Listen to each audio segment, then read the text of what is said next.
The Great Pyramid of Giza contains 2.5 million stone blocks. The heaviest weigh 80 tons. To build it in the 20-year window most archaeologists believe was available, workers would have needed to place one block every 2 minutes, every single day, for 20 years. Without cranes, without steel, without any of the machinery we consider essential for construction at this scale. And they did it so precisely that the four sides differ in length by less than 5 centimeters. Modern construction projects with laser-guided equipment regularly do worse. This is not a mystery for lack of attention. The pyramids are the most studied structures in human history. Archaeologists, engineers, physicists, and architects have spent 2 centuries trying to work out exactly how they were built. And the honest answer, the one most experts will give you if you press them, is that we still do not fully know. Not because the builders left no clues, because the clues they left keep revealing a level of organization and capability that is genuinely difficult to account for with the tools we assumed they had. Let's start with who actually built them, because that question alone overturned a century of assumptions. For most of recorded history, the dominant theory was slaves. The Bible implied it. Hollywood confirmed it. Hundreds of thousands of enslaved people dragging stones under the whip of Egyptian overseers. It was the image so deeply embedded in popular culture that most people today still believe it. It is also almost certainly wrong. In 1990, a horse stumbled into a hole near the pyramids and revealed a hidden city. Archaeologists excavated it over the following decades, and what they found rewrote everything. This was not a slave camp. This was a workers' town, with bakeries producing thousands of loaves a day, with breweries, with a medical facility where bones showed evidence of complex surgical procedures and recovery, with cemeteries where workers were buried with full funeral rites, with graffiti on the stones left by the work gangs themselves, gangs who gave themselves names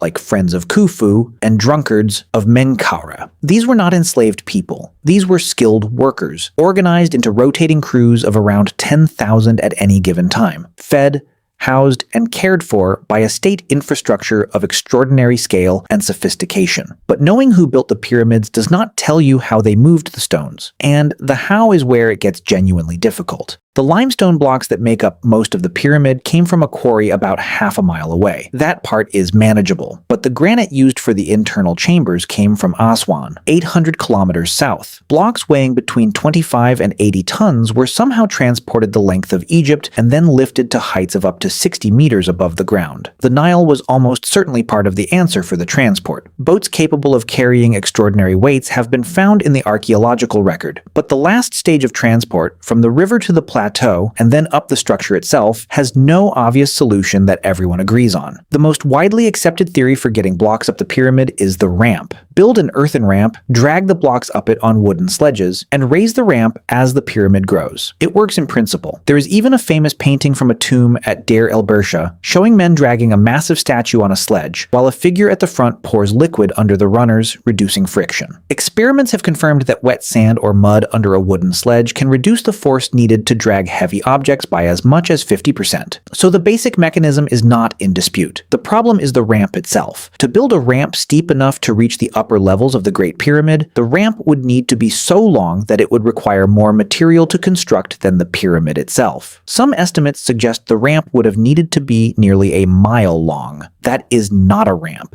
That is a second construction project of equal scale, and there is no archaeological evidence of a ramp that large anywhere near Giza, which means either the ramp was something different from what we imagine, or they used multiple techniques at different stages of construction. Or there is something else entirely that we have not found yet. In 2017, something was found. A team of archaeologists working at the ancient alabaster quarry of Hatnub in the eastern desert discovered a ramp, unlike anything previously documented. It was steep. Far steeper than anyone had assumed was practical, but it was flanked on both sides by staircases with post holes cut into them at regular intervals. The post holes would have held wooden stakes, and ropes attached to those stakes, running up through a pulley system at the top and looping back down to a sledge on the ramp, would have allowed workers on the stairs to haul loads up an incline that would otherwise have been impossible. The steeper the ramp, the shorter it needed to be. The shorter the ramp, the less material required to build it. This single discovery changed the mathematical calculation for what was possible possible with ancient technology. And then there is what was found inside the pyramid itself. In 2017, a project called Scan Pyramids used muon tomography, a technique that uses cosmic ray particles to image the interior of solid objects the way X-rays image the body, and detected a previously unknown void inside the Great Pyramid. A chamber or corridor roughly 30 meters long sitting above the Grand Gallery, completely sealed, never entered by a human being in 4,500 years.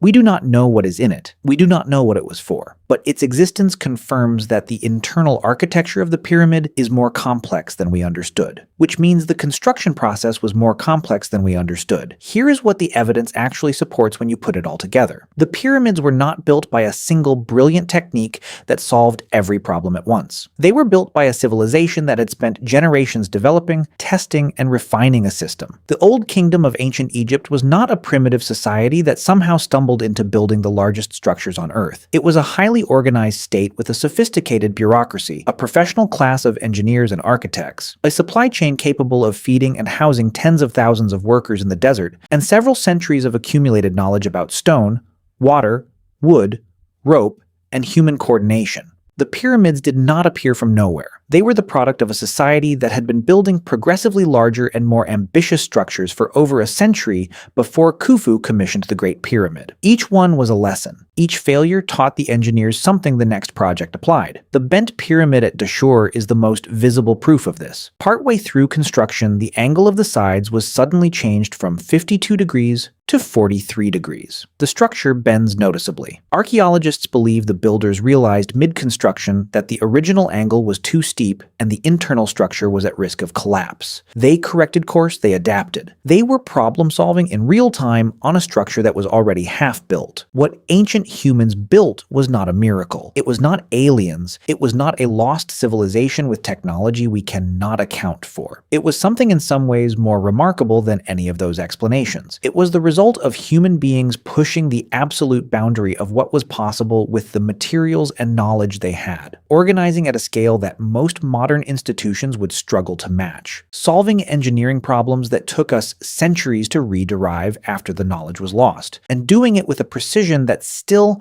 after everything we have learned, remains humbling to measure. We look at the pyramids and ask how. The more honest question is why we assumed the answer would be simple. These were not primitive people, they were people exactly like us, with the same brains, the same capacity for problem solving, the same drive to build something that would outlast them. They just had less time to work with and more stone than anyone has ever moved before or since. The pyramid is still standing. The civilization that built it is gone, but the work is still there. 4,500 years later, within 5 centimeters of perfect.